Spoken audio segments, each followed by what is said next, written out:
and he is an excellent option, rather you said yesterday. क्या कहना चाहेंगे आप? ये मैंने नहीं कहा है, मुझे सवाल पूछा।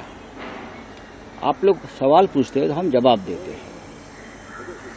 इंडिया अलायंस किसी भी हालत में 300 पार कर रहा है और उसमें सभी पार्टी के जो हमारे दल के प्रमुख लोग हैं वो डिसाइड करेंगे।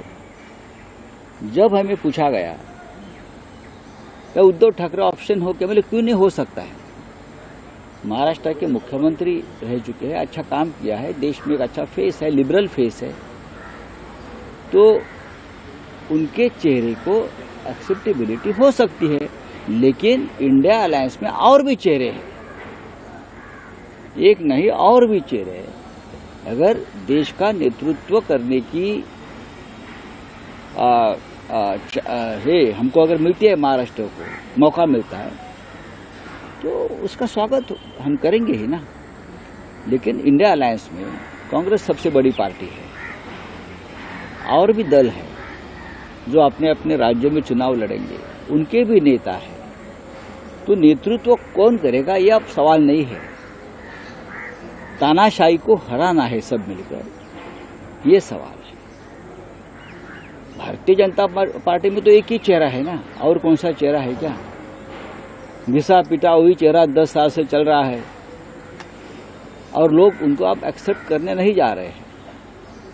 मोदी जी और उनकी पार्टी हारने जा रही है, बुरी तरह से हार रही है। तो इसलिए सवाल है कि इंडिया आघाड़ी का चेहरा कौन? इंडिया आघाड़ी में बहुत से चेहरे हैं, उनमें से एक उद्धव ठाकरे है। कल नाना पटोले ने ये कहा था कि आपकी बातों पे ज्यादा ध्यान न दिया जाए। कल तक आप राहुल गांधी के नाम के लिए पिच कर रहे थे और अभी आप उद्धव ठाकरे की बात कर रहे हैं। लेकिन नाना पटोले जी के बात पर ज्यादा ध्यान मत दीजिए। राहुल गांधी के साथ हमारे अच्छे रिश्ते हैं। ये प्राइम मिनिस्टर पद का झगड़ा नहीं है। हम क्या बोलते हैं ये कांग्रेस वाले को समझ में नहीं आ रहा है। राहुल गांधी जी देश के नेता है। अगर राहुल गांधी जी बनना चाहते हैं तो उनका स्वागत है।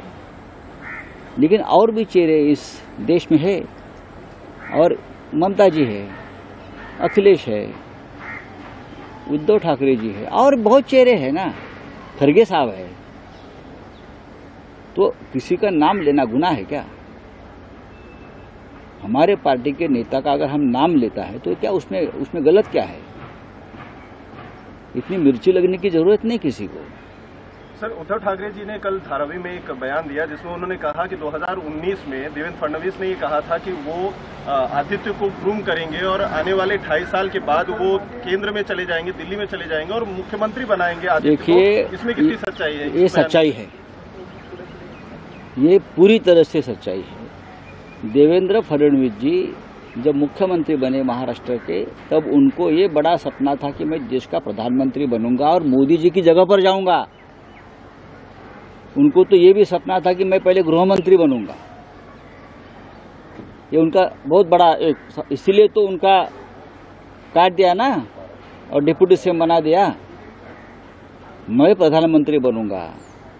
मेरा कद अब इतना बड़ा है कि मैं योगी जी को भी पीछे हटाकर या मोदी जी को भी पीछे हटाकर मैं प्रधानमंत्री बनूंगा। ये उनके दिमाग में चल रहा था। और उद्धव ठाकरे साहब ने जो कहा है ये सच है। उद्धव ठाकरे कभी झूठ नहीं बोलते। हमारी राजनीति झूठ के ऊपर टिकी हुई नहीं है। सर, सलीम जावेद की स्क्रिप्ट रोजाना लेकर कुछ नेता आ जाते हैं, ऐसा ट्वीट किए हैं देवेंद्र फडणवीस। कह रहे हैं सही समय पर इसका जवाब देंगे, मकुल जवाब देंगे। ये मकुल बिल्कुल छोड़ दीजिए। उद्धव ठाकरे ने जो जवाब दिया वो सही है। उद्धव ठाकरे ने कहा ये सही है। देवेंद्र जी को प्रधानमंत्री और गृह मंत्री पद का बहुत बड़ा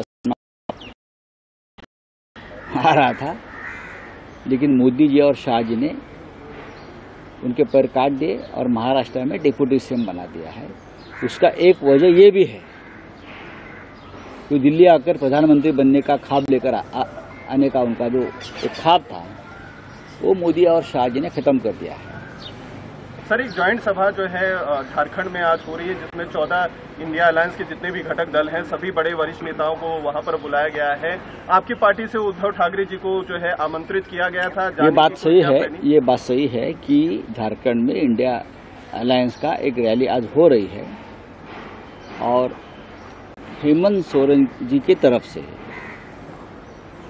उनकी पत्नी बहन जी हमारी, मेरे से भी बात हो गई, उद्धव ठाकरे साहब से भी बात हो गई। लेकिन आप देख रहे हो कि महाराष्ट्र में चुनाव प्रचार चरम पर है।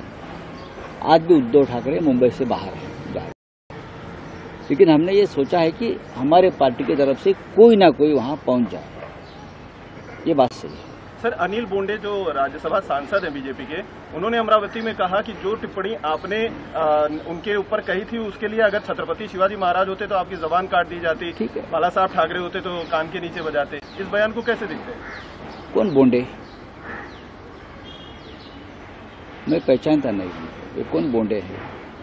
एक बोंडे हमारे पास था, शायद वही हो सकता है जो हमारे पार्टी में हमारे सामने नाक रगड़कर हर चुनाव में सीट मांगता था और हम उनको सीट देते थे। अब शायद बीजेपी में होगा, वही होगा, तो मैं उसके ऊपर बात नहीं करूँगा। भाजपकडे पंतप्रधानांसाठी एकच चेहरा, मात्र इंडिया अलायन्सकडे अनेक खूप चेहरे चेहरे कसे आहेत आणि त्या संदर्भातली माहिती समोर येते की महाराष्ट्रातले उद्धव ठाकरे असतील। बघा, ह्याच्यावरती असं आहे की आम्ही प्रधानमंत्री पदावरती कधीच चर्चा करत नाही आणि करण्याची गरज नाही, पण आमच्याकडे खूप चेहरे आहेत, त्यातला एखादा चेहरा प्रधानमंत्री होईल। आमची इच्छा आहे की राहुल गांधी जी आहेत त्यांनी नेतृत्व करावं देशात, आम्ही वारंवार सांगत आलो आहे ना। पण राहुल गांधी विरक्त आहेत, ते पक्षाचा प्रचार करतायत, ते इंडिया आघाडीचा प्रचार करतायत, पण त्यांना सत्तेचा लोभ नाही। सर, काल सभा झाली एनटोबीला, त्यामध्ये उद्धव ठाकरे असे बोलले होते की देवेंद्र फडणवीस यांनी असं वक्तव्य केलं होतं की 2.5 वर्ष आमचं मुख्यमंत्री आधी त्याला देवेंद्र फडणवीस आता असे बोलत की मला काही वेळ लागली नाही। प्रत्येक वेडा माणूस हेच सांगतो की मी वेडा नाही,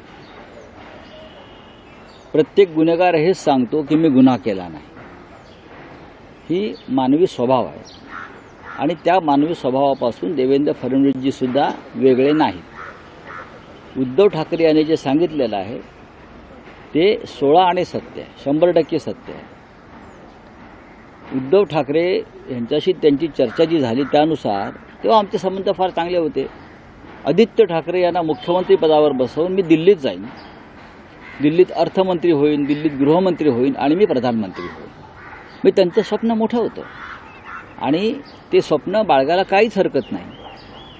महाराष्ट्राच्या नेत्याला असं नेतृत्व करण्याची संधी मिळणार असेल तर आम्ही नक्कीच त्याच्या पाठीशी उभे राहतो, पण त्यांचं हे स्वप्न बहुधा मोदी आणि शहाजींना आवडलं नाही आणि त्या स्वप्नाचे पंख कापून त्यांना महाराष्ट्रामध्ये डेप्युटी सीएम केलं। असं मला एकंदरीत जे काही राजकारण आम्हाला कळतं त्यानुसार दिसतंय की इतकं मोठं स्वप्न जेव्हा फडणवीसजी पाहायला लागले तेव्हा मोदी आणि शहांनी काहीतरी निर्णय घेतला आणि महाराष्ट्रात त्यांना एकनाथ शिंदे या ज्युनियर नेत्याच्या हाताखाली काम करायला लावलं।